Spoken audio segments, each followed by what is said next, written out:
ദൈവത്താൽ അനുഗ്രഹിക്കപ്പെട്ട പ്രിയ ദൈവ ജനമേ, നാം എല്ലാം പ്രാർത്ഥിക്കുന്നുണ്ട്. നമ്മുടെ പ്രാർത്ഥന ഏത് വിധത്തിലായിരിക്കണം ഈശോ പറഞ്ഞു തരുന്നുണ്ട്. ഭഗ്നാശരാകാതെ നിരന്തരം പ്രാർത്ഥിക്കുവാനാണ് വിശുദ്ധ ലൂക്കായുടെ സുവിശേഷം 18-ാം അധ്യായം 1-ാം തിരുവചനത്തിലൂടെ ഈശോ നമ്മോട് ആവശ്യപ്പെടുന്നത്. ഇതാ ഒരു ന്യായാധിപൻ, ദൈവത്തെ ഭയമില്ല, മനുഷ്യരെയും ഭയമില്ല.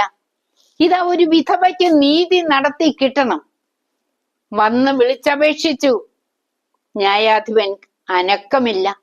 വീണ്ടും വീണ്ടും വീണ്ടും വിധവ അപേക്ഷിച്ചുകൊണ്ടേയിരുന്നു. അവസാന ശല്യം സഹിക്കവയ്യാതായപ്പോൾ ആ വിധവയ്ക്ക് നീതി നൽകാൻ ആ ജഡ്ജി തീരുമാനിച്ചു.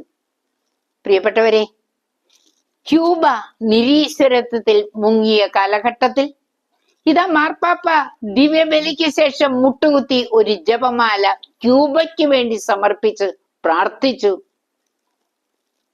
ഇതാ അദ്ദേഹം ക്യൂബ സന്ദർശിക്കുന്ന ഘട്ടത്തിൽ ഫിഡൽ കാസ്ട്രോ സഹോദരിമാരോടൊപ്പം മാർപ്പാപ്പയുടെ മുന്നിൽ മുട്ടുകുത്തി അനുഗ്രഹം ചോദിച്ചു വാങ്ങി. പിൽക്കാലത്ത് അവരിരുവരും ഉറ്റ മിത്രങ്ങളായി മാറി. പ്രിയപ്പെട്ടവരെ, പ്രാർത്ഥനയിൽ ഒരിക്കലും മടുപ്പ് തോന്നരുത്. സാധിച്ചു കിട്ടാത്ത പല കാര്യങ്ങളും ഉണ്ടാകാം.